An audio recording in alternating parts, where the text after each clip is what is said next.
Hey friends, I'm going to do a demo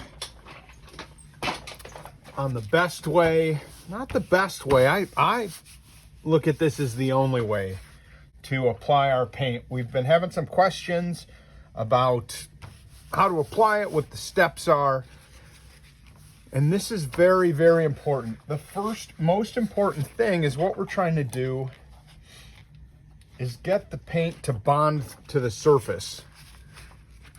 We have a really, really flexible paint, but some of our customers put their shoes under a lot of stress, a lot of wear. Our paint has a really, really high pigment load, and sometimes it needs some additives if you're going to be really, really beating the daylights out of your tennis shoes or your leather. So what I have here, the first step, we have our alphaflex stripper deglazer. This is a piece of leather, very, very similar to a sneaker type leather. It has a little bit of a coating on it. First things first, I'm taking the stripper and one of our sole scrubbers. What we're gonna do is we're cleaning the surface. I'm being pretty loose with this. You can see it's taken off some of the top coating of this leather. That's what we want. We don't want to clean the whole shoe like that, only the area that we're painting. Whoops, I went down off that. So you can really see what we're trying to do is get rid of all that top coating, and it doesn't matter if we get rid of that top layer of leather. This is really aggressive stuff. It has a little bit of leather conditioner in it, so it's not going to harm your leather or your synthetics. This also works for plastic and midsoles. So that's the first step.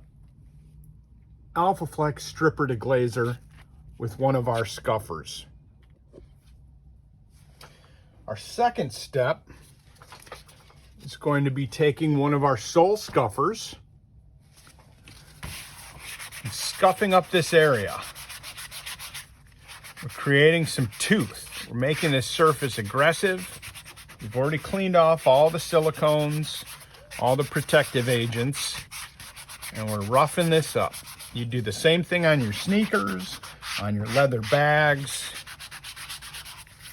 You only do this where you're going to paint, though. You don't want to mess up. This will scratch the surface. You're doing this in an area where you're not going to paint and not going to cover it. You're going to see the scratches. Okay. So we've got that. That's our sole scuffer. That's the next step. The next step after that is to take another sole scrubber and our leather and textile cleaner. What we're going to do, the reason why we're cleaning this is because those scuffers sometimes let off some of those little bits of grit, and we don't want that to get into our paint. So we're just doing a quick wipe.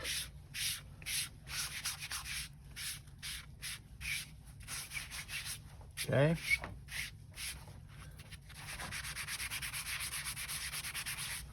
So now we have a damp area, because the reason why it's damp is because we took off all those protective coatings. This is down to the leather. That's exactly where we want it.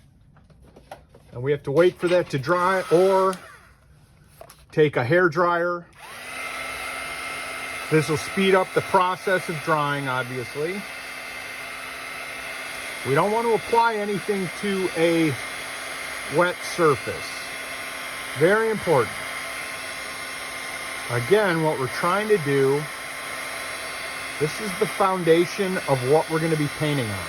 If the foundation has problems, no matter how much paint we layer up on top and clear coats and this and that, it will always crack off because the foundation wasn't prepped correctly.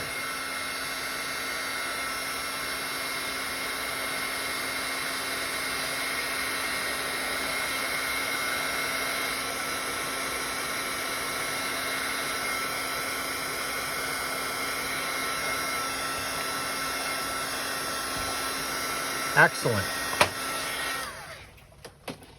So you can see how raw this leather is. That's exactly what we want. Now, I was pretty aggressive, so I stretched the leather a little bit, but when it's in shoe form, it's fine. So now we are going to add some paint. Here's the next step. If we have something like the top or the side of the shoe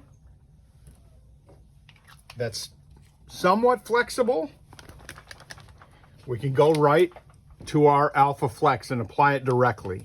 You can thin it with some of our reducer if you like. If you want to do, I would suggest doing a few thin layers rather than just globbing it on. But what I do with all of my painting, just to be safe, is I add some of our flexible additive.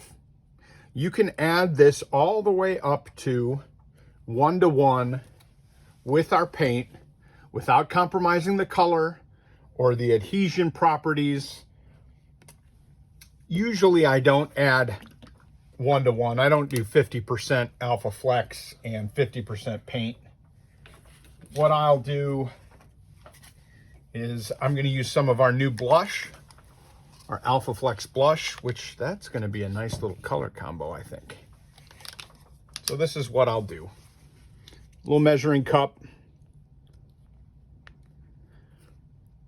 And I put in a 1/4 ounce there of our blush. Now with our flexible additive, that's plenty. You can see that it comes out white, but it dries clear. Okay, next step, as with all of our paints, you want to make sure that we have such a high pigment load. That pigment's heavy, that's the expensive stuff, and that'll settle to the bottom of the bottle. You want to make sure you mix it and mix it and mix it.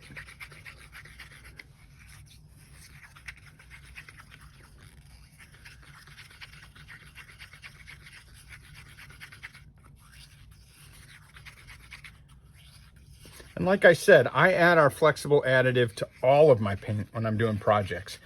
I never know what kind of abuse the customer is going to give it. Why not be safe? Okay. I'm taking one of our new Alpha 6 dime piece paintbrushes, making sure it's clean. And this is thick straight out of the bottle. Like I said, you can reduce it if you like and do a few thin coats. I'll just put a few thin coats on. It's not necessary, but you just want to stay away from globbing it on. That's going to take a long time to dry. It's not going to adhere very well. You can still see, even with a really, really thin coat, our product covers very, very well. Our product is not watery. Some of our competitors, their products take, we've done studies, and their products take 4 coats to 1 coat of ours. Now what that means is that you're paying a lot of money because there's a lot of waste and a lot of extra coats. Okay, so that's 1 coat right there. I'd let it sit for about 5 or 10 minutes. I'm gonna dry it with a hair dryer though, to speed up the video. It doesn't have to be completely dry. What has to happen is the first layer has to be more dry than the second layer. If it's not more dry, it'll stick. That's an old oil painter technique. We want that second coat to slide over that.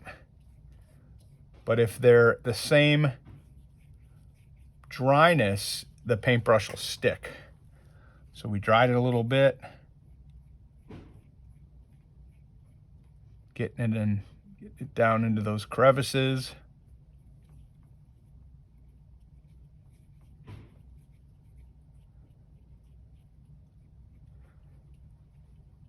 So our paint dries to a satin factory finish. We do offer high gloss top coats if you want a real glossy surface.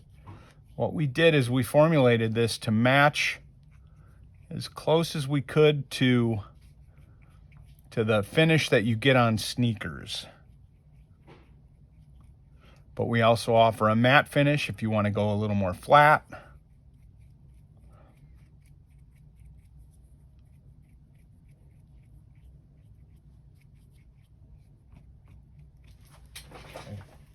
So the next step, you're going to want to let that dry for a few hours. Then once that's dry, you can add more layers if you want to, but you can see 2 light coats covered up this bright turquoise with a light color blush. Very, very high pigment load. You can, after you let this base dry, we've got a good foundation and a good foundation of blocked colors. You can add your designs, your fine designs on this after, and you won't have any problems with cracking. This is how to do it. Thanks for watching, guys.